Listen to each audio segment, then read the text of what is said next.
तोलेगा उसको तो कहीं किसी छेद में 10 लाख का हीरा अटक जाएगा, पासिंग में भी नहीं आएगा। और वो कहीं कहे कि हमारे कांटा तो हमारा कांटा तो जरा सा झुका ही नहीं, हीरे का क्या मूल्य है। तो भाई हीरा तोलने वाला कांटा ये नहीं है। हीरा तोलने के लिए तो कांटा चाहिए छोटा सा, सूक्ष्म, बड़ा सुंदर और साफ ठिकाने से भार बताने वाला। हमारा ये कांटा, इसमें लकड़ी तोलते रहो, काठ तोलते रहो, पत्थर तोलते रहो, इससे हीरा नहीं तोलेगा। इसी प्रकार विषयों में फंसी हुई जो हमारी बुद्धि है, भौतिक चीजों को देखने और नापने जोखने वाली, इस बुद्धि से संत के स्वरूप का निर्णय नहीं हो सकता। इसलिए अगम्य है संत का स्वरूप। मिल जाने पर पहचानना बड़ा मुश्किल, समझ में आता ही नहीं कि हम तोलते हैं अपनी बुद्धि से, हम तोलते हैं अपने कांटे पर हमारे पास वो कांटा है नहीं। लेकिन तीसरी बात बड़े आश्वासन की नारद जी ने कही, जिससे सारा काम हो गया। बोले भाई तुमने चाहे न पहचाना हो, पर अगर मिल गए तो उनका जो मिलना है वो अमोघ है। अमोघ माने व्यर्थ नहीं जाता। इसके दो अर्थ करते हैं। एक तो ये कहते हैं व्यर्थ नहीं होता, अपनी अपनी इच्छा भावना अधिकार के अनुसार कुछ लाभ हो जाता है। दूसरे महात्मा लोग कहते हैं कि भाई ऐसी बात नहीं, संत के मिलन का फल यदि जगत का या साधन का कुछ कुछ काम होना हो, कुछ कुछ काम तो चीजों से भी होते हैं, और वो जो कुछ कुछ काम हुए वो तो व्यर्थ से ही है। व्यर्थ तो उसे कहते हैं, वो उसे कहते हैं कि जो काम होना चाहिए वो निश्चय हो जाए, वो काम है भगवत प्राप्त, वो काम है भगवान का मिलन। ऐसा मानते हैं लोग कि भाई संत का मिलन इच्छा से अनिच्छा से, भाव से अभाव से, किसी प्रकार से भी हो जाए तो उनका जो दर्शन है, उनका जो मिलन है अमोघ है। उस प्रकार की चीज मन में पैदा कर देगा जो भगवान के पास पहुंचा के छोड़ेगी आज नहीं कल। वो इस प्रकार का अंकुर पैदा हो जाएगा संत के मिलन से। इसी प्रकार से ये भगवान का नाम है। अंदर का मन नहीं लगता, संसार में रास्ता बंधा है, पर भगवान का नाम लेते रहो लेते रहो लेते रहो तो ये नाम भगवान रास्ता खोल देंगे। और क्या करे आदमी, रास्ता खोलना भूल गया, याद आता ही नहीं, तो दूसरा दयालु खोल दे। अगर वो संत और राम नाम के शरण में रहा, उनको अगर अपनाए रहा तो रास्ता खुल गया। अर्थात भगवान की ओर लगने में जो रुकावटें हैं वो रुकावटें दूर हो जाएगी। तो भगवान का नाम और संत समागम, ये दो चीज करते रहना चाहिए, ये बड़ी आवश्यक है। और ये होने पर अंदर के मन से भजन होगा। रामचंद्र की श्री गोविंदम प्रपद्येहं दीनानुग्रह कारकम् वन्दे मुकुन्दमरविन्ददलायताक्षम् इन्दुशङ्खदशनं शिशुगोपवेशम् इन्द्रादिदेवगणवन्दितपादपीठम् वृन्दावनालयमलं वसुदेव सूनुम्।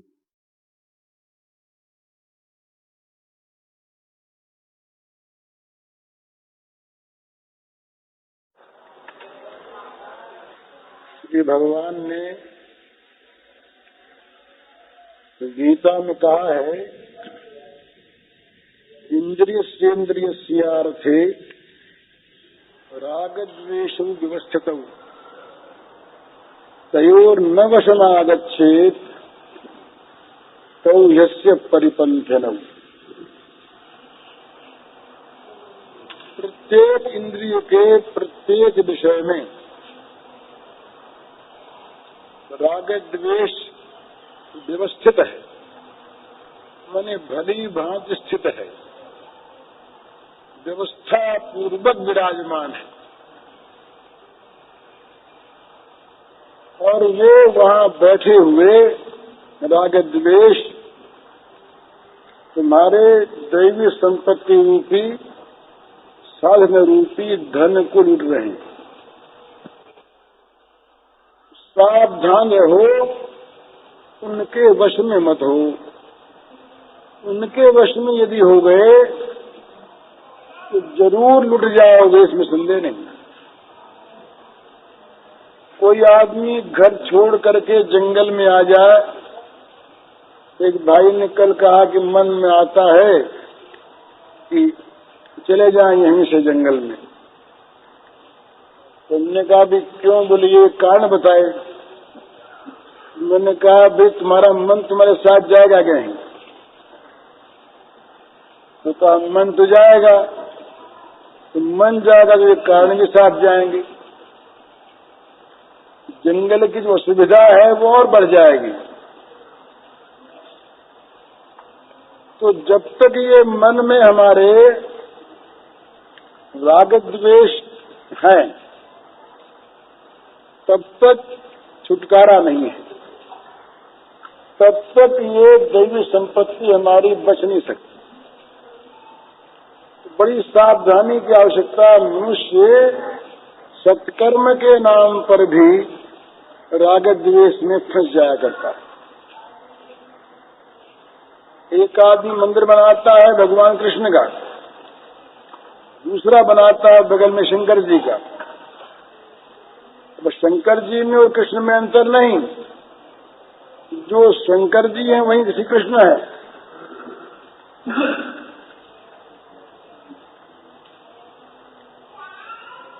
परंतु तो शंकर जी और कृष्ण में झगड़ा न होते हुए भी, दोनों एक होते हुए भी, ये मंदिर मेरे शिव जी का, ये मंदिर मेरे कृष्ण जी का, राग द्वेष व्यवस्थित हो। बस उसका अपने में राग, उसमें द्वेष, उसका अपने में राग, उसमें द्वेष। तो राग द्वेष जहां आकर के मन में स्थित हो गए, और जहां राग द्वेष से परिचालित क्रिया होने लगी, तो वहां वो क्रिया कदापि निर्दोष नहीं हो सकती। ये नियम है, राग द्वेष से रहित क्रिया निर्दोष होगी, क्योंकि राग द्वेष युक्त मन से तो ठीक ठीक निर्णय ही नहीं होगा। अपने पक्ष की चीज, अपनी चीज राग में अच्छी मालूम होगी, स्वाभाविक बात है। अपना दोष राग में दिखेगा नहीं, स्वाभाविक बात है। और दूसरे में दोष न होते हुए भी द्वेष के कारण से दोष दिखेगा। यथार्थ जो निर्णय है, वास्तव में वस्तुस्थिति क्या है, इसका निर्णय वो कर सकेंगे जिनके मन में ये दोनों चोर नहीं बैठे। इन दोनों चोरों से बचना है। तो ये तो बैठे हैं और हटते नहीं सहज में, तो क्या करें? तो कहीं हट जाएंगे। इनके विषयों को जरा बदलो। मने जितना जितना भगवान से संबंधित कार्य, चेष्टा, पदार्थ है, उनमें राग करो। राग द्वेष करना बहुत बुरा है किसी से भी। तो राग द्वेष का नाश करने के लिए, राग द्वेष को हटाने के लिए, ये जैसे विषय से विषम औषधम होता है ना, जहर की दवा कहीं कहीं जहर भी होती है, उसका प्रयोग ठीक होना चाहिए। ये वैद्य लोग जानते हैं, जो निपुण होते हैं, कि वे किस प्रकार से विष का प्रयोग करके और विष को मार दें। प्रयोग जानना चाहिए, फिर विष जो है वो विष को मारने का काम कर देता है। इसी प्रकार से राग द्वेष बहुत बुरे, राग द्वेष को मारना अत्यावश्यक। राग द्वेष का नाश हुए बिना हमारी क्रिया निर्दोष नहीं हो सकती, परंतु राग द्वेष की मृत्यु होगी राग द्वेष से ही। राग द्वेष का नाश होगा राग द्वेष से ही।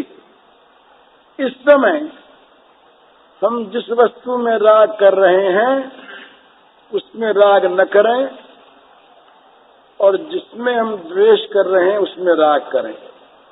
द्वेष माने जो हमें सुहाती नहीं, राग माने जो अच्छी लगती है। ये राग और द्वेष का यही स्वरूप है। जो अच्छी लगे वहाँ राग है, जो बुरी लगे न अच्छी लगे सुहावे नहीं वहाँ द्वेष। अब द्वेष की मात्रा कम ज्यादा के हिसाब से कुछ अंतर पड़ता है अवश्य। तो भगवान में तुम राग करें, भगवान में राग करें, और भगवान के सिवा जितने भी भगवान से विरोधी पदार्थ, वस्तु, क्रिया, स्थिति, प्राणी, उनमें द्वेष की भावना करें। बैठ कर नहीं, बड़ी समझने की चीज है। एक और विलक्षणता यह है इसमें, और वो सिद्धांत है कि जहाँ भगवान में राग होगा वहाँ राग का जो प्रतिद्वंद्वी द्वेष है उसका बहुत सा विष निकल जाएगा अपने आप। जहाँ जगत में राग द्वेष है वहाँ तो राग का प्रतिद्वंदी द्वेष है, तो द्वेष का प्रतिद्वंदी राग है। तो वहाँ पर तो जिसमें द्वेष होता है और जिसमें राग होता है उसमें बराबरी का ही होता है। द्वेष जहाँ है वहाँ उसका पूर्ण नाश चाहते हैं, और जहाँ राग है वहाँ उसका पूर्ण विकास चाहते हैं। परंतु ये सिद्धांत एक और है, ये अगर हमारा राग भगवान के अर्पित हो जाए, अब रहा राग का प्रतिद्वंद्वी द्वेष, तो जब राग भगवान से संबंधित हो गया तो उस द्वेष में भी भगवत भाव आ जाएगा। इसलिए क्या होगा, उसका जो द्वेष है वो द्वेष पवित्र होने लगेगा। वो फिर किसी प्राणी के साथ उसका अनिष्ट करने के रूप में द्वेष नहीं होगा। भगवत विरोधी जो भाव है उन भावों को परित्याग करने के रूप में होगा। ये नियम है, सिद्धांत मानना चाहिए। अगर ये जितने जितने बुरे द्वंद्व हैं ये अगर भगवान में प्रयुक्त हो जाएंगे, जैसे काम है, क्रोध है, लोभ है, मोह है इत्यादि, तो ये सब पवित्र हो जाएंगे बिल्कुल सर्वथा। ये साधन के अंग बन जाएंगे, और इनके जो प्रतिद्वंदी जो सद्गुण है वे सद्गुण फिर सारे जगत का भला करने में लग जाएंगे, और ये एकांगी होकर के प्रतिद्वंदी फिर इनसे अलग हो जाएंगे। ये जब तक द्वंद्वात्मक भाव जगत में है तब तक प्रतिद्वंदिता है। ये सूत्र याद रखने का है। तक ये द्वंद्वात्मक भाव जागतिक पदार्थों में है तब तक उनमें प्रतिद्वंदिता है, और जब ये इनमें से कोई सा भी भगवान के साथ संबंधित हो जाता है प्रतिद्वंदिता मिट जाती है। फिर वो या तो मिट जाते हैं प्रतिद्वंदी या सहायक बन जाते हैं। तो इसलिए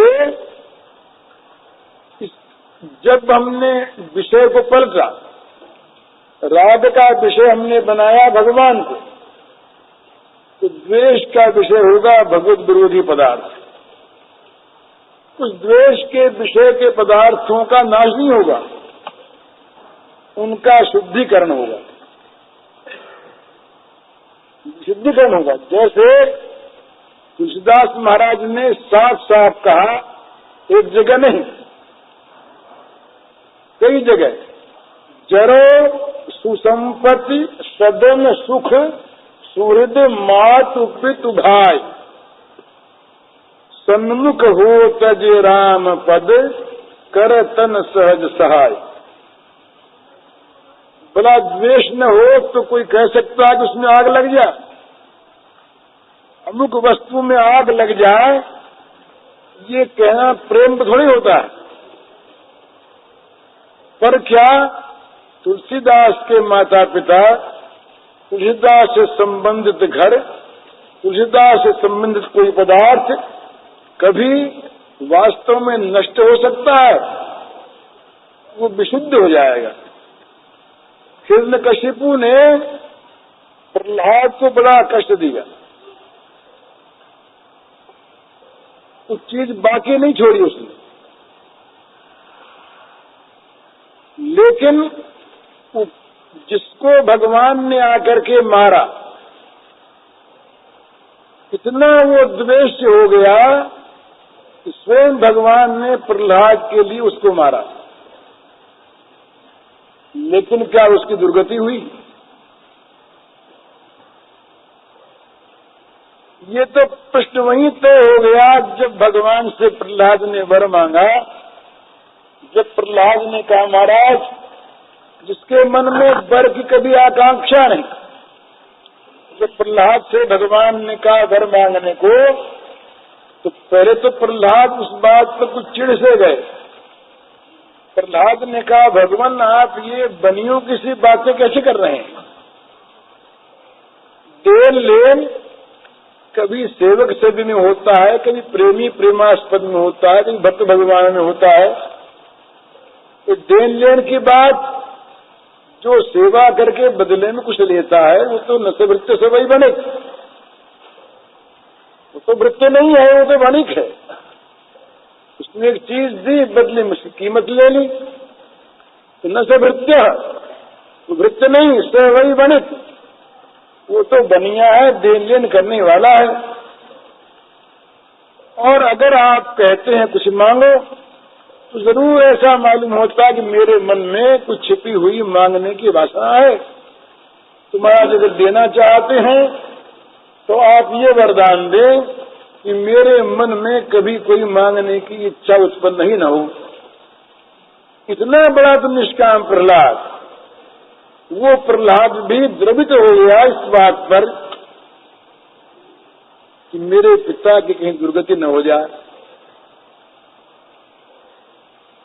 उसी प्रसंग में वहीं पर किसी भी कामना की मन में उत्पत्ति न होने का वरदान मांगने वाला प्रहलाद वरदान मांग बैठा। वरदान क्या मांगा?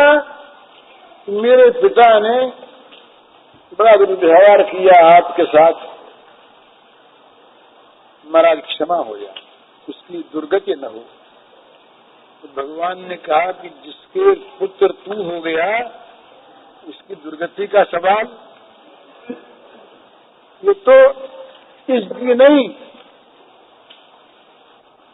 पूर्व जन्म की पीढ़ियां भी कहीं ये था, तो वहां की भी 21 पीढ़ी नहीं तो बनती नहीं, वहां 3 ही पीढ़ी थी। सबकी मुक्ति हो गई, सबकी गति हो गई। तू जहां पैदा हुआ तो ये जहाँ भगवान में राग सारा का सारा लग गया प्रहलाद का, उसका जो द्वेष था वो द्वेष पिता को उतारने वाला हो गया। तो सिद्धांत यह है कि जो वस्तु भगवान से हटाने वाली हो, मीरा ने कहा कि भाई चुनरी के किए टूक ओढ़ली नीलोई, चुनरी के किए टूक ओढ़ली नीलोई। चुनरी सुहाग की, उसके टुकड़े टुकड़े कर दिए। क्या मतलब है? ये भक्तों में जो द्वेष की वाणी निकलती है, जो द्वेषी को विशुद्ध करने वाली होती है, वो ये सब वाणियां हैं। उनने कहा जाके प्रिय न राम बैरही, तजिए ताहि कोटि बैरी सम, यद्यपि परम स्नेही जाके प्रिय न राम बैरही। तो फिर उदाहरण देते हैं,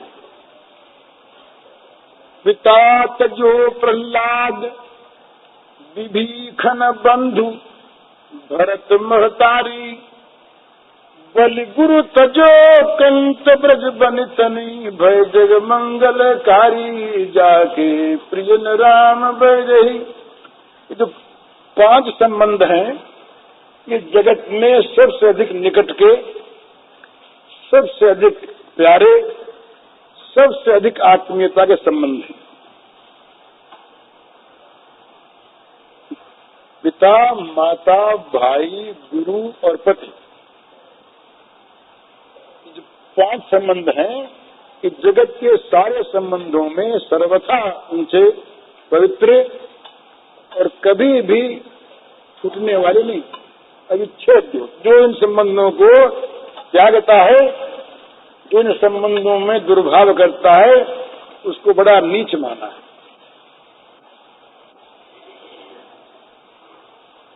पर तुलसीदास जी महाराज कहते हैं कि भाई ये सब बातें भक्तों ने की है।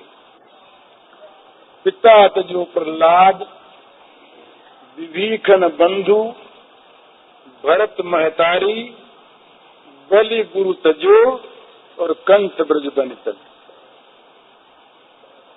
पर भय सब मंगलकारी,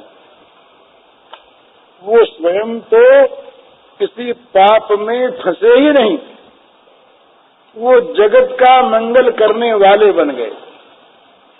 या दुष्त्यजम स्वजन मार्य पथम चिहित्वा, भेजुर मुकुंद पदवीम श्रुतिभिर्विमृग्याम। ये उद्धव जी महाराज ने जब श्री गोपांगनाओं के बड़े सुंदर भाव को देखा, पवित्र भाव को, तो जब उनका हृदय द्रवित हो गया, उनके ध्यान में श्री गोपांगनाओं की महिमा का कुछ कण लेश आया, तो उन्होंने सोचा कि अब हम इनका किस प्रकार से महत्व जान सकें, तो सोचा नहीं जान सकते। तो कहा भाई इनकी चरण धूलि प्राप्त हो जाए, तो कहा ये देंगे नहीं, हमको नहीं देंगे, और देंगे तो कहीं एक बार मिल गई। तो कहा तो फिर कैसे मिले? तो आसाम हो चरण रेणुजुषाम महम श्याम, वृंदावने किमपि गुल्मलतौषधीनाम, या दुस्त्यजम स्वजनम आर्य पथम चहित्वा, भेजुर्मुकुंद पदवीं श्रुतिभिर्विमृग्याम। श्रुतियों के द्वारा जिनका नित्य अनुसंधान हो रहा है, श्रुतियां जिन्हें पा नहीं रही हैं, उन गोविंद की पदवी को इन्होंने भजा। कैसे भजा? 2 चीजों को छोड़कर। दुष्त्यजम स्वजनम और दुष्त्यजम आर्यपथम। भला आदमी, अच्छा आदमी, धार्मिक आदमी, सदाचारी आदमी इन दो का त्याग कभी नहीं करता। इन दो का त्याग करने वाले तो अत्यंत नराधम होते हैं। तो नराधम का चरण धूलि प्राप्त करने की बात कैसी? तो कहा एक दूसरे भी होते हैं जो महात्माओं के द्वारा सेव्य होते हैं, या तो नराधम होते हैं और या ऐसे लोग जो होते हैं महापुरुषों के द्वारा सेव्य होते हैं, जो आर्य पथ और स्वजन इन दोनों का दुष्टज का त्याग करके जो भगवान को भजते हैं वो, तो यहाँ भी उनके प्रति द्वेष प्रकट है। दुष्टज का त्याग कर दिया। तो ये एक सिद्धांत है कि अगर राग द्वेष से बचना हो, राग द्वेष का अगर नाश करना हो, राग द्वेष को पवित्र बनाना हो, तो क्या करे? भगवान के संबंध को लेकर जो कुछ भी है उसमें राग करो, और भगवान से विरोधी जो कुछ भी है उसमें द्वेष करो। वो उनके पास, शाह जी के पास वो गए घर के लोग, तो कहा घर वापस लौट चलो, ललित किशोरी और ललित माधुरी। उन्होंने कहा कि हमें क्या करें, नहीं सुहावे जग की बातें, दिलवर की चर्चा सहती, ललित किशोरी पार लगावे माया की सरिता बहती। नहीं सुहावे जग की बातें, दिलवर की चर्चा सहती, ललित किशोरी पार लगावे माया की सरिता बहती। भाई तुम घर की बात मत करो, जगत की बात मत करो। भाई क्यों न करें? बोले हमें सुहाती नहीं। तो क्या सुहाता है? एक दिलवर की चर्चा सहती। हमारा जो दिलवर है, तो प्राण प्रियतम है, बस उसकी चर्चा करो तो बड़ी सुहाती है, बड़ी भाती है, और चीज सुहाती नहीं। बोले क्यों सुहाती नहीं? बोले बड़ा डर लगता है, नदी माया की बह रही है कि उसमें बह न जाए, फंस न जाए, तो हमारे सामने बात मत करो। ये द्वेष भावना, पर ये द्वेष बड़ा पवित्र द्वेष है। द्वेष भी पवित्र होता है, क्रोध भी पवित्र होता है, काम भी पवित्र होता है, अगर वो भगवान के संबंध को लेकर के हो जाए तो बड़ा पवित्र है। तो राग द्वेष का नाश करने के लिए ये बड़ा आवश्यक और बहुत अनिवार्य ये साधन है कि राग द्वेष के विषय को बदल दो। जहाँ कहीं जगत की बात, संसार की बात आवे भगवान के स्थान पर, वही चित्त उसे छोड़ने लग जाए। चित्त कहे कि भाई सुहाती नहीं बात, चित्त को वो चीज अच्छी न लगे। अब हमारी दिशा तो हम देखते हैं ना, अपनी स्थिति का तो अपने को मालूम है कि जगत की बात में बड़ा रस आता है। कहीं पर चर्चा हुई, पर निंदा हुई, पर अपवाद हुआ, किसी की उन्नति की अवनति की बात हुई, घर की बात हुई, व्यापार की बात हुई, राजनीति की बात हुई, तो मन लगता है उसमें खूब। नहीं सुहाती ये बात नहीं है। और भगवान का नाम तो लेते लेते छोड़ देते हैं। भगवान का भजन तो करते करते फिर कहते हैं अब कल करेंगे, तो सुहाती नहीं ना। ये ठीक सुहाती होती अगर मन में उसके करने में प्रसन्नता आनंद होता रहता तो फिर उससे अरुचि क्यों होती बीच में? तो ये प्रत्यक्ष है कि हम लोगों को जगत की बात सुहाती है, भगवान की नहीं सुहाती। इसको पलट देना है, इसको पलट देना है। जिसको भगवान की बात सुहाने लगे और भगवान की बात न मिलने पर जिसका प्राण छटपटाने लगे, वो साधक, माने साधक में और सिद्ध में और विषयी में और पामर में बड़ा अंतर होता है। विषय को समझने का है। 4 प्रकार के प्राणी माने गए हैं मनुष्यों में, पामर, विषयी, साधक और सिद्ध। पामर तो निरंतर इंद्रिय के भोगों में तल्लीन रहता है, पाप पुण्य का बिना विचार किए। वो तो तमाम केवल पाप में रहता है, तो पाप के द्वारा ही अपनी आजीविका, पाप के द्वारा ही अपना जीवन संचालन, पाप का आश्रय, पाप का प्रश्रय, पाप साधन करता है, वो पामर है। विषयी क्या करता है? उसका विषय में अनुराग है, पर वो काम करता है शास्त्रीय, शास्त्र की विधि से विषयों को प्राप्त करता है और उनको भोगता है। मुमुक्षु क्या है? साधक क्या है? विषय से उल्टा चलता है। बिल्कुल जिस विषय में, जिस भोग में विषयी का राग, उससे वो विराग करना चाहता है। विषयी मान चाहता है, साधक मान को विषय बताता है। विषयी धन चाहता है, साधक धन की चाह को विघ्न मानता है। विषयी संसार के भोग चाहता है, साधक भोगों से हटना चाहता है। 2 रास्ते हैं, विषयी का और साधक का एक रास्ता हो सकता ही नहीं। वो है कामाभिमुख, वो है रामाभिमुख। वो सन्मुख है भोगों के, वो सन्मुख है भगवान के। विषयी में और साधक में बड़ा अंतर है।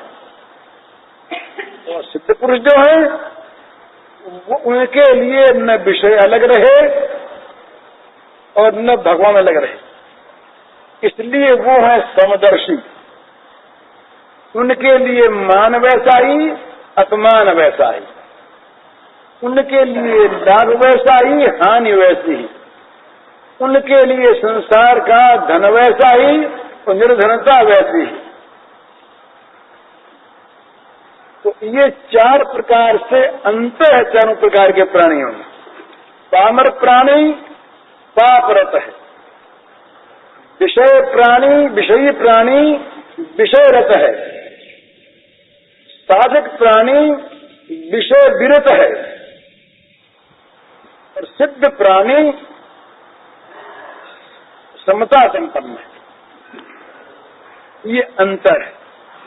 तो इसलिए राग द्वेष तो है, तो राग द्वेष को मिटाना है तो वो साधक है। तो साधक है तो विषय से उसका रास्ता विरुद्ध है, बिल्कुल विरुद्ध है। जिस वस्तु को चाहता है वो प्राणपन से विषयी, उस वस्तु के अलग हो जाने में वो प्रसन्न होता है साधक। वो देखता है कि ये हमारा एक विघ्न तो अलग हटा। साधक मानता है तमाम विषयों को विघ्न, और विषय मानता है उसको संपत्ति। ये अंतर है। अर्थ संपत्ति, मान संपत्ति, सत्कार संपत्ति, विद्या संपत्ति, धन संपत्ति, ये संपत्ति भिन्न भिन्न प्रकार की होती हैं। तो वो मानता है संपत्ति और वो मानता है विघ्न। तो विघ्न का आदमी नाश चाहेगा, निवारण चाहेगा, और संपत्ति को बढ़ाना चाहेगा, स्वाभाविक बात है। इसलिए विषयी में और साधक में बड़ा भारी अंतर है, जिस अंतर का साफ साफ पता लग जाना चाहिए अपने मन को कि हमारा मन विषयी है या हमारा मन साधक है। यदि हमें संसार के भोग विषय प्यारे मालूम होते हैं, इनके हटने पर दुख होता है, इनके प्राप्त होने पर सुख होता है, इनके प्राप्त होने की संभावना में सुख मिलता है और नष्ट होने की संभावना में दुख होता है, तो समझना चाहिए कि हम अब तक विषयी हैं। विषयी का स्पष्ट स्वरूप है। साधक का स्पष्ट स्वरूप यह है कि साधक विषय की ठीक विपरीत दिशा में चलता है। विषय जिस चीज को चाहता है, साधक उसको नहीं चाहता। इसलिए वो कभी कभी अपमान का वर्ण कर लेता है। एक रविंद्र बाबू ने एक काव्य लिखा है, उसमें कबीर जी पर एक प्रसंग है। वो शायद पहले मैं कह भी चुका हूँगा, अब तो शायद नहीं कहा। कबीर जी रहते थे मगहर में, इनका बड़ा नाम हो गया, बड़ी प्रतिष्ठा हुई। प्रतिष्ठा और ख्याति जो है ना, ये साधक के लिए और आदर्श के लिए, सिद्ध के लिए भी ये बड़ी घातक चीज है। जितना जिसका नाम अधिक होगा, उतने उसके पास विघ्न अधिक आवेंगे। तो भगवान से प्रार्थना करनी चाहिए कि भगवान छिपाए रखें, कहीं नाम न हो। ये नाम बड़ी बुरी चीज है। उनका हो गया नाम तो रात दिन कुटिया पर लगी रहे भीड़। तो कब भगवान से साधन करें, कब भजन करें, कब ध्यान करें, तो भगवान ने प्रार्थना की कि महाराज दया करो, इस आफत से पिंड छुड़ाओ, कोई ऐसी तरकीब करो कि सारी आफत हट जाए। तो भगवान ने कहा भी तुम्हारा नाम बहुत है, तो महाराज बदनाम कर दो क्या? ठीक, प्रार्थना सुन ली भगवान ने। कुछ लोग जो मगहर के रहने वाले थे, जो कबीर जी के नाम से चिढ़ते थे। ये बहुत लोग जो बैरी बनते हैं ना, ये नाम होने पर बनते हैं, चुपचाप वाले नहीं बनते, उनको नाम है करता। कुछ लोग ऐसे थे, उन्होंने जाल रचा, उन्होंने एक वेश्या को ठीक किया और वेश्या से सारा उन्होंने इंतजाम योजना बना ली।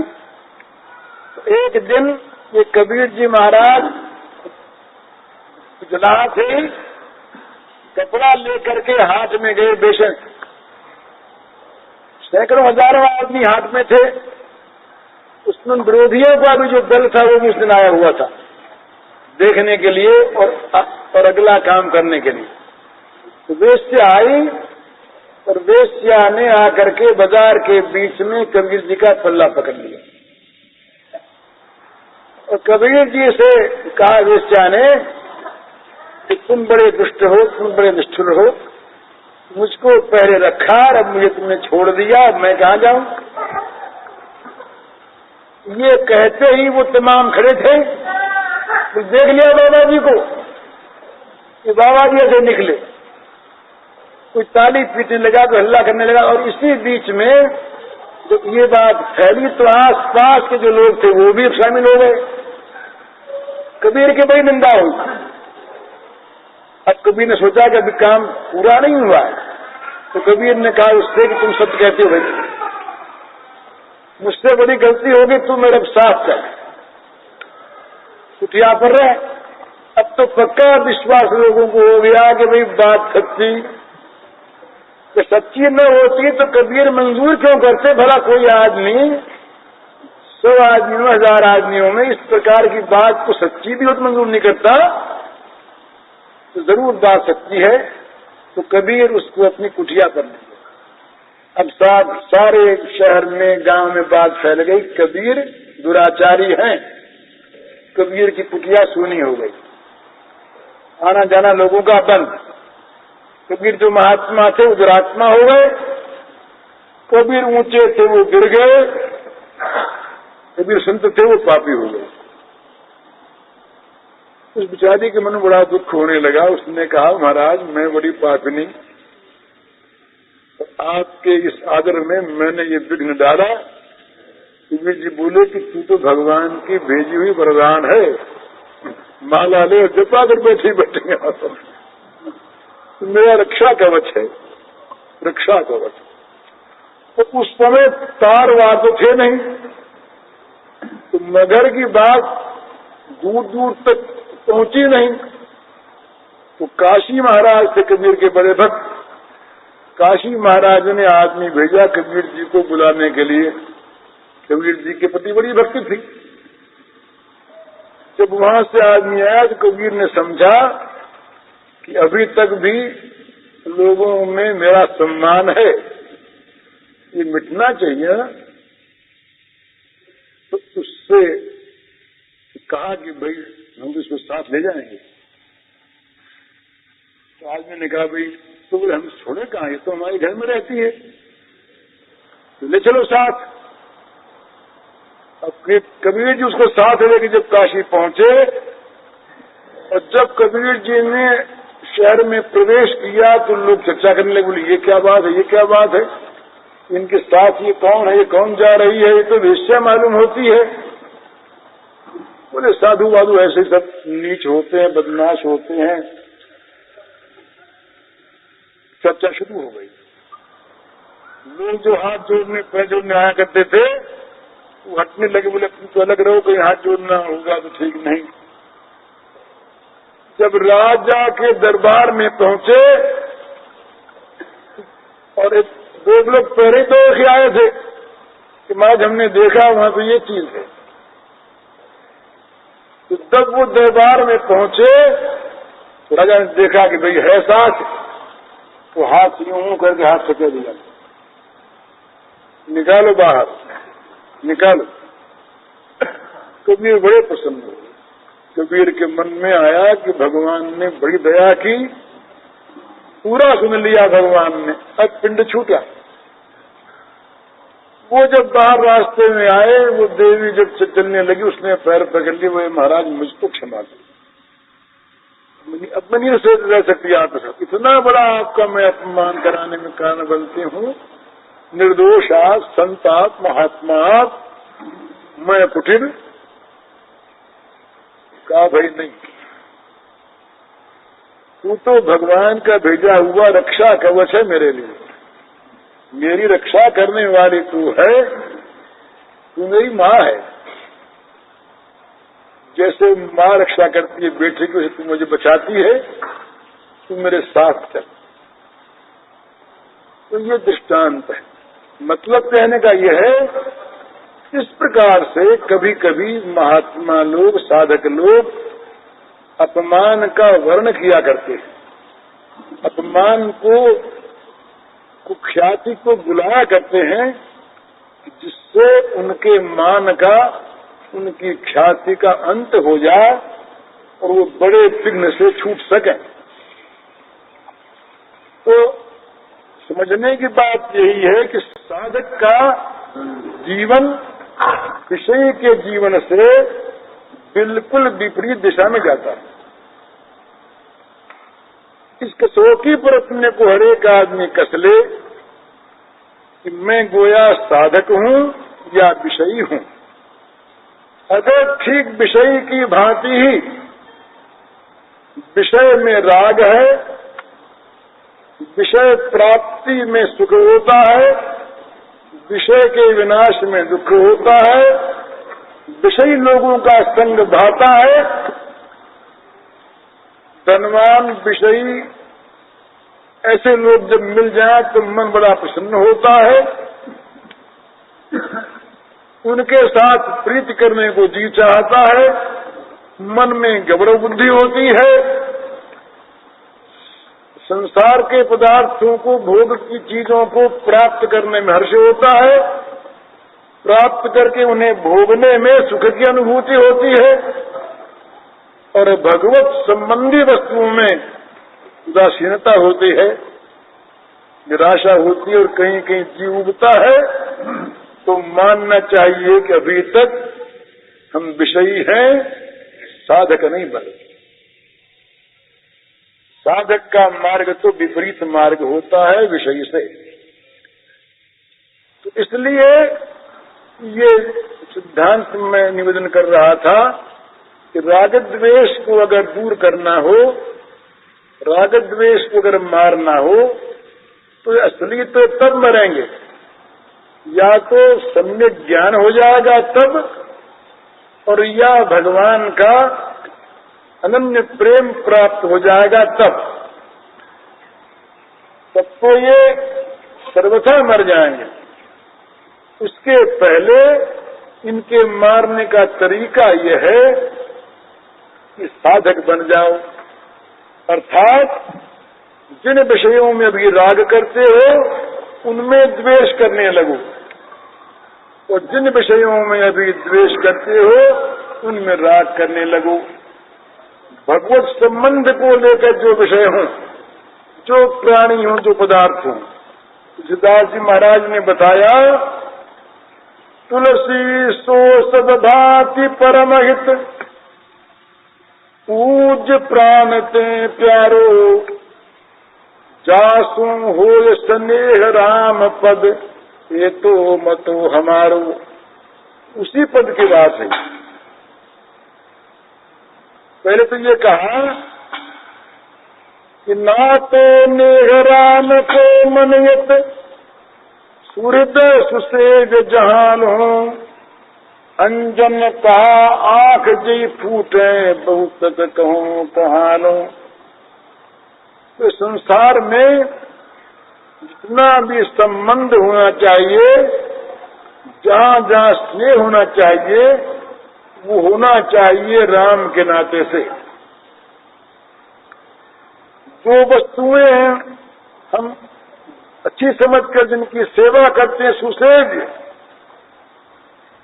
जिनकी हम सेवा करते हैं अंदर के मन से, वो वस्तुएं सुसेव्य वस्तुएं, और वो सुहृद जिनको हम अपना माता पिता भाई पुत्र पति पत्नी इत्यादि मानते हुए, ये सौहार्द का और ये सुसेव्य का नाता होना चाहिए केवल राम को लेकर, और नहीं तो का अंजन कांख जी फूटे। तो सुरमा मांस में लगाते हैं किस लिए? रोशनी बढ़े, और जिस सुरमे से आंख फूटती हो वो सुरमा तो मूर्ख भले लगावे। तो जो हमारे सुसेव्य हैं, जो हमारे सुहृद हैं, उनके संग से अगर हम राम विमुख होते हो तो बोले आंख फोड़ने वाला सुरमा है।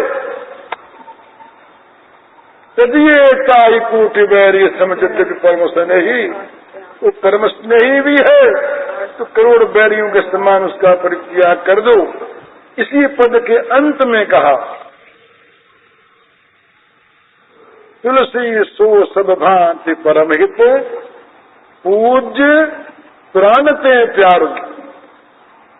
वही सब प्रकार से हमारा हितैषी है, वही सब प्रकार से हमारा पूज्य है, और वही सब प्रकार से वो हमारा हितैषी है, प्राण प्रिय है, जिसके संग से हमें भगवान के चरणों में प्रेम प्राप्त हो, चाहे वो वस्तु हो, चाहे वो प्राणी, चाहे वो सुसेव्य हो, तो चाहे वो सुहृद हो, चाहे वो निकट संबंधी हो, चाहे वो दूर का हो, तो जिससे हमें भगवान के चरणों में प्रेम मिलता हो, वही हमारा पूज्य है, वही हमारा परम हितैषी है, और वही हमारा प्राण प्रिय है। ये है साधक की दृष्टि। और वो दृष्टि है विषय की, जहां विषय के लिए ये प्यारे होते हैं। विषय अगर न मिले तो वहां इनका प्यार वो भी छोड़ देता है। इनका प्यार जो है माता पिता बंधु और गुरु और पति, इनको विषय लोग को छोड़ देते हैं। वो छोड़ते हैं क्यों? इनके द्वारा जब अपने स्वार्थ की सिद्धि नहीं होती तब वो छोड़ना पाप, उस प्रकार का द्वेष करना नरक में ले जाने वाला। ये जो साधक का द्वेष है, ये द्वेष उनको शुद्ध कर देगा। जिनके प्रति ये द्वेष हुआ उनको शुद्ध कर देगा और उसको भगवान में लगा देगा।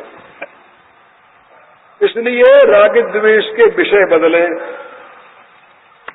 भगवान में, भगवान के संबंधी पदार्थों में, भगवान के संबंधी सामग्रियों में, संबंधी भावों में, संबंधी वस्तुओं में, संबंधी ग्रंथों में, संबंधी प्राणी पदार्थों में राग करे। बोले ये हमारे घर के हैं, ये हमारे घर के।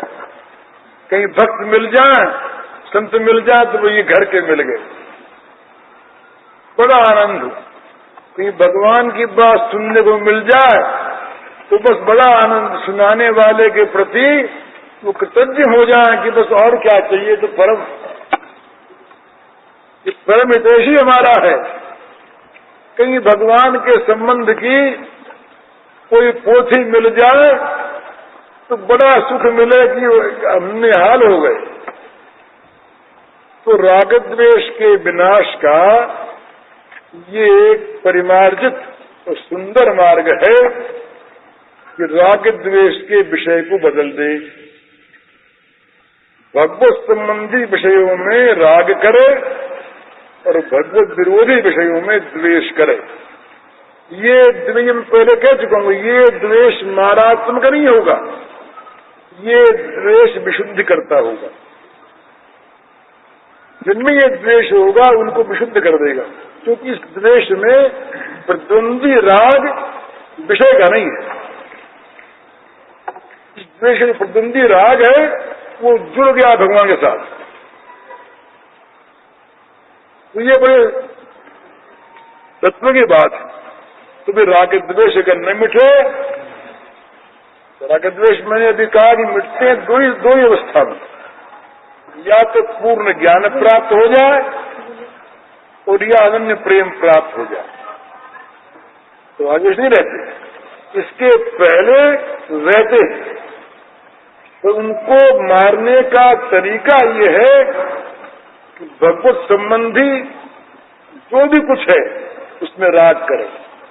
भगवत संबंधी ज्ञान में, विषय में, चर्चा में, वस्तु में, प्राणी में, पदार्थ में, भाव में, साहित्य में, भाषण में, स्थान में, खान पान में, सब जगह जहां भगवान के साथ संबंध जुड़ गया, बस ये हमारा बड़ा प्यारा, ये बड़ा प्यारा। संत लोग इस पर लट्टू रहते। वो लोग तो कहते हैं कि जहां हमें भगवान का प्रिय मिल गया, बोले मुक्ति भी नहीं चाहिए। जहां हमें भगवान की कथा सुनने को मिल गई, उनका प्रसंग मिला, बोले भगवान भी नहीं चाहिए। इतना उनमें आसक्ति होती है। तो ये जो आसक्ति है राग, ये राग क्या है? इस सारे द्वेष को, प्रतिद्वंदी रहने वाले राग को भी मिटा करके शुद्ध अनुराग बन जाता है, जो भगवान के तत्व को दिखा देता है। बिना अनुराग के तत्व ज्ञान नहीं होता, क्योंकि जो अंदर की चीज है वो तो सामने आती नहीं। जो अंदर की वस्तु है वो तो जब भगवान बताते हैं ना, में वैसे विमृति तेन लभ्य, उपनिषद कहते हैं, श्रुति में कहते हैं कि जिन पर वो आत्मा कृपा करता है, जिसको बताना चाहता है अपना स्वरूप उसी को बताता है। तुम्हारी कृपा तुम्हें रघुनंदन, जाने भक्त भक्त और चंदन। समझे? तो भगवान बताते हैं किसको? जो अनन्य अनुरागी होता है। ऊपर ऊपर की बात तो बताते हैं, परोक्ष ज्ञानी हो जाएगा, शास्त्र ज्ञानी हो जाएगा, शास्त्रार्थ में किसी को हरा देगा। जो तत्व ज्ञान है वो नहीं मिलेगा। तत्व ज्ञान जो ये मिलता है, भक्त्या माम अभिजानाति यावान यश्चास्मि तत्वतः, ये भगवान की वाणी। और नहीं तो पहले जान तो गया, समझ तो गया स्वरूप को, पर विशदे वाला काम बाकी रह गया। विशद तदनंतरम ये नहीं हुआ। तो जहां तक घर में प्रवेश नहीं पूरा वहां तक घर के अंदर की पूरी बात ही जानकारी है। प्रवेश होने पर ही होता है। तो तत्व ज्ञान का अर्थ है, अनन्य प्रेम का अर्थ है भगवान में प्रवेश। चाहे उसको हम कुछ भी नाम दें, उसको मुक्ति कहें, पराभक्ति कहें, प्रेम कहें, परनिष्ठा कहें, बोध कहें, ज्ञान कहें, आत्म साक्षात्कार कहें, जहाँ वास्तविक प्रवेश है वो असली वस्तु है। इस प्रवेश की प्राप्ति नहीं होती, राग द्वेष रहते, और राग द्वेष का नाश नहीं होता विषयों में राग द्वेष करते। इनसे बचो, इनके विषय को बदलो, इनको बदलो, इनके विषय को बदलो और अपने मन को बदलो। क्योंकि मन बदलना अपने हाथ है क्या? है हाथ, है हाथ। विश्वास करके जरा सा अगर उधर झुक जाओ और कभी जरा सी उनकी झांकी उस झुकने में हो जाए, झुक के झांकी देख लें, पूरी न दिखाई दे, जरा झुक के देख लें, तो जहां वो दिखी फिर मामला पलटा। जाल कुटी अरुका मरिया पे राज तिहूं पुर को तजदारूं, आठों सिद्धि नमो निधि को सुख नंद की गाय चराय विसारूं। रस खान सदाज नैनन सो ब्रज के बलबाग तराग निहारूं, ओट नहूं कल धौ तक धाम करील के पुंजन परवारूं। है क्या हुआ? रसखान का जीवन था विषयानुरागी, कहीं अवैध प्रेम था उसका, अवैध प्रेम था, आसक्ति का प्रेम था। किसी ने बताया उनको कि तुम प्रेम क्यों करते हो उससे? तो इसलिए करते हैं कि वो सुंदर है। तो हम तुम्हें अगर सुंदर अधिक बताओ तो मेरे बताओ ना। वो था भक्त, कोई महात्मा था, वो ब्रज में ले गया उनको। श्याम सुंदर की उन्होंने जरा सी झांकी दिखा दी, बस। झांकी दिखाई कौन सी? वो कोई राजवेश की नहीं, या लकुटी रुका मरिया पे, कांधे पर वो काली कंबल डाले, बाल गोपाल, हाथ में लकुटी लिए, बंसरी को कमर में खोसे, सींग काट में दबाए, गो बच्चों के पीछे पीछे जा रहे हैं। रसखान से कहा देखो देखो। रसखान ने देखा, तो देखकर रसखान पलट गए। या लकुटी रुकामरिया पे राज तिहूं पुर को तजे जाओ, बस बदल गया। तो उसने लोगों से कहा इस झांकी की ओर देखना रखना नहीं, यारो देखोगे तो घर द्वार से चले जाओगे मेरी तरफ से, फिर ये होगा।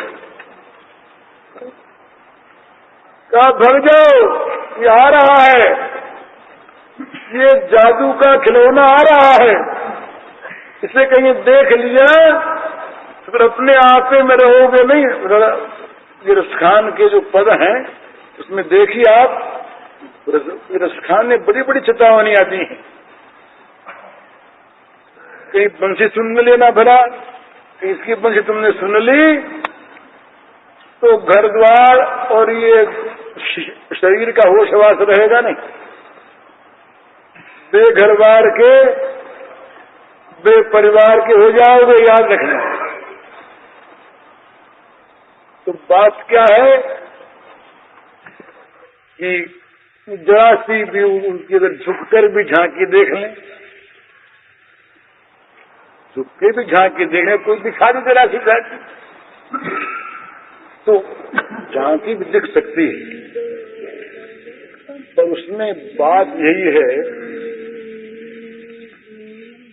कि देखने की इच्छा होनी चाहिए। अब इच्छा कैसी होती है ये कोई पूछे हमसे, तुम कहेंगे मेरे रसखान हमारी इच्छा होनी चाहिए। अब कैसी होती है तो हमें पता है, जिससे वो काम हो जाए वो इच्छा होनी चाहिए। तो वो इच्छा कैसी हो उसका पता लगेगा काम हो तो हो जाते ही कि वैसी इच्छा हो गई। भगवान जो है ना, ये भगवान जिसको जिस रूप में देखने की आकांक्षा होती है तो देख लेता है। हमारे मामा प्रयागदास थे, प्रयागदास मामा, उनका नाम पड़ गया मामा प्रयागदास। वो अलग ही भगवान का था।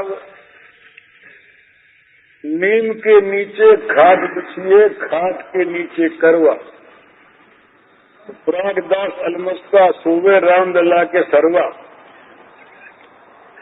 उनको बहनों ही मानते थे रामलला को ना, जानकी जी के भाई थे अपने, समझे। वो अयोध्या में जल नहीं पीते, अयोध्या में प्रवेश करने के बाद जल नहीं पीते। बैग लेकर कैसे पिए? तो आज देर हो गई, बड़ी सुंदर इनकी कथा है, आज नहीं सुनानी है, अभी पूरी याद नहीं है मुझे, भूल गया। और बात यही है कि भगवान अपनी झांकी दिखाने को तैयार हैं, किसी संबंध को कोई जोड़ ले और कैसे भी कोई उनको बदले, तो उसमें वो शर्त एक ही है, वो बड़ी कठिन शर्त है, बड़ी सहज है। जैसी प्रीति हमारी विषयों में है, राग विषयों में है, वो राग भगवान में आ जा, बस।